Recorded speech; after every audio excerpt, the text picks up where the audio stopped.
also on there, too. You guys are great on it. I appreciate it. So I invented this game, as you know, Dinger, 10 years ago called Rank 'em. Yes. And it still remains relevant. And I'm paid many dollars in royalties for this game. Media Day is on Monday. Live Media Day. Everyone's going to be there. There's those tough questions that you're just always wondering, who's going to ask that question? All you media members are sitting around, Dinger. It's usually you, Dinger. So we're going to start. Media Day questions, your top 3. I got some and good I want ones tough for you. ones. I got some good ones for you here. Okay, give me number 3. Number 3 is not that good. Okay.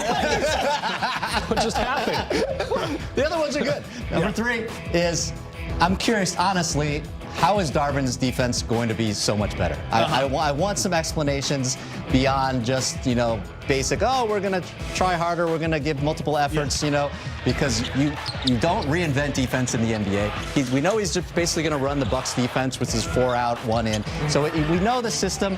We know the personnel might be a little bit better with Beverly, a little bit more athleticism on the roster.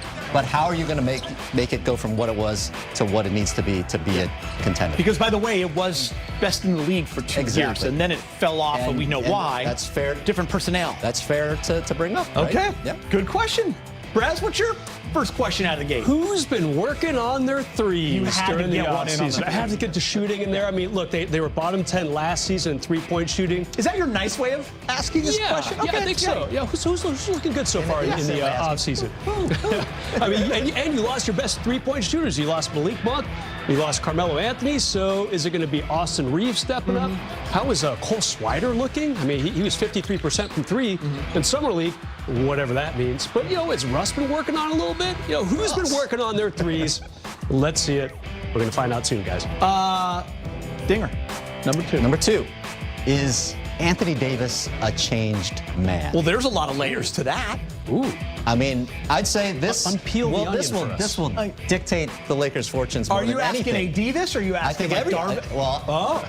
If you imagine if AD comes out and says, I am a changed man. I've been working my butt off all offseason. I've lost 20 pounds. I came in too heavy trying to be a big the previous year. I'm the healthiest I've ever been, the strongest I've ever been. I'm looking to win an MVP. I am a changed man. I'm a changed man, right? I've changed my physique. All the Kobe talk I've put forth in the past. I want to be Kobe. I want to be Kobe-esque. What if he said to you, Dinger, I want a title, like 2 years ago? Let's say, what does this team need to win another title? Okay. I need an AD who's a changed man. Whoa. Are you going to Media Day? You can use this, Gee. Use this one, Gee. Michael Francis Bresnahan, number 2. More wings possibly being So you're going to added? say to them, like, where are they? Yeah. I mean, where are your wings? Is that what you're going to ask? Trading Stanley Johnson, that eliminated another young, athletic wing. If you look at the Laker roster right now, they have 3 wings on it. You got LeBron, you've got Troy Brown, and Juan Toscano Anderson. The Mark Stein report the other day that maybe Pat Bev is going to be playing some 3 for the Lakers.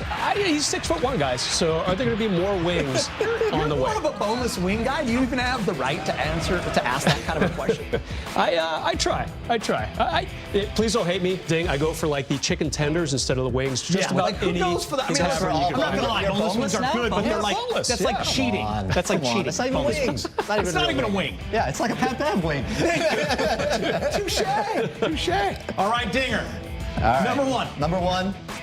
Why is Russ still here? Just like, are you raising your hand and just who are you asking that to? Everybody? Honestly, what is that the question everybody wants to know, right? That's the question we've been talking about all summer, right?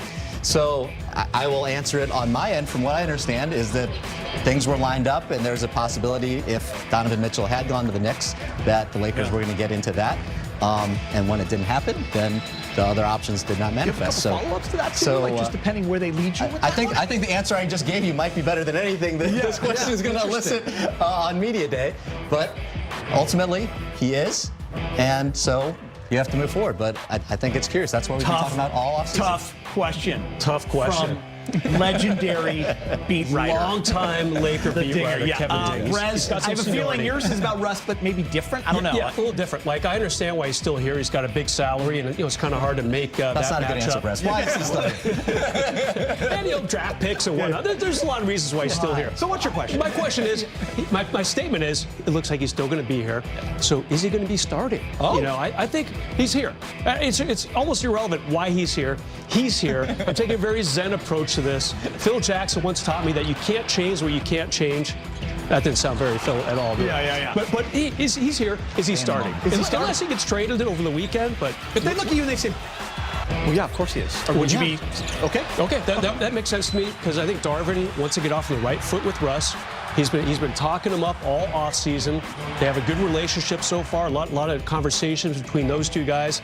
I think Darvin does indeed start him. But I just want to be sure. Yeah, I just want to raise my hand and say he's going to start. If he has a great year, can he call you up and say, that's why I'm still here? He's not going to start. You don't think so? You think he's coming off the Still bench? to come. Wow. Still to come. Probably my favorite part coming out of it. They were running drills.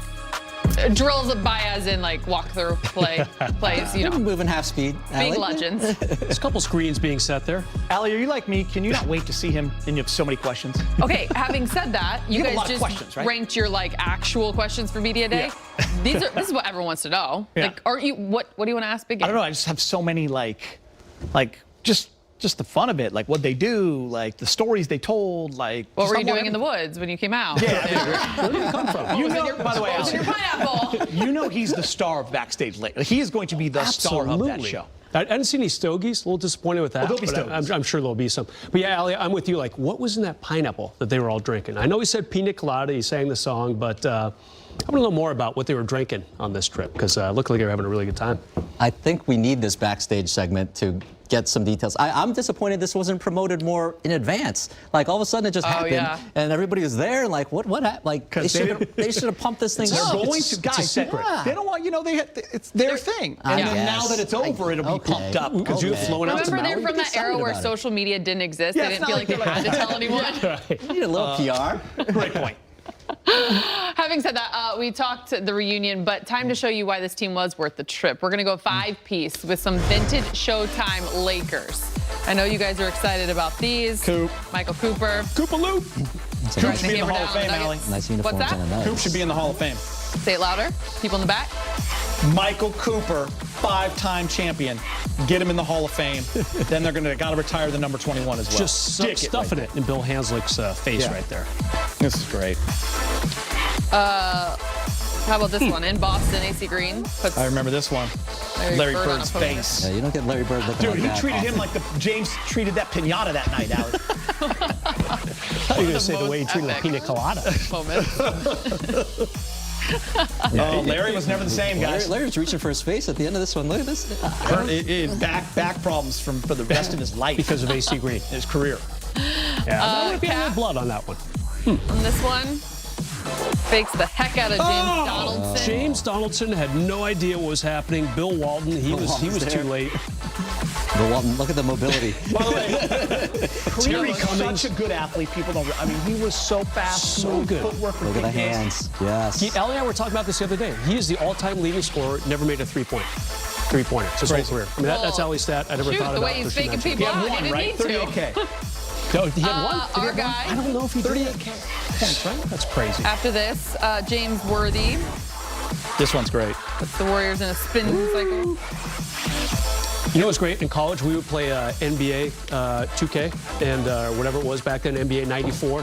And we would always say Worthy was the best finisher of all time. Yeah, I mean, we you know would get what's nuts. amazing about our partner? When it got to like 87, 88, 89, he really catapulted into one of the top players in the league, top 5. So he was unbelievable. Best finisher. So good. And finally, Magic Johnson. I mean, This was a move out of necessity, too. Look at this. yeah. I mean, Around the world. With the Keller love. Trapuka, no that's chance. what I always say, Allie, about Showtime highlights, and I know you will test it. They stand the test of time. Yeah. You don't see when someone did this pass on a game on TNT, people they'd go crazy, right? Yeah. Like Twitter would Yeah. explode. Right. He did this every night. People talk about how the players weren't as athletic in the past. They were. Look at this stuff Yeah, they're pulling Yeah. out. Kyle Right? Macy. I mean, listen, yes, the game's faster. There's more three-pointers. It's played different, for sure. But you can't take away from the athleticism and how those guys play. Oh, absolutely. Yeah. They had it all figured out in the 80s. We didn't even know. Time for a round of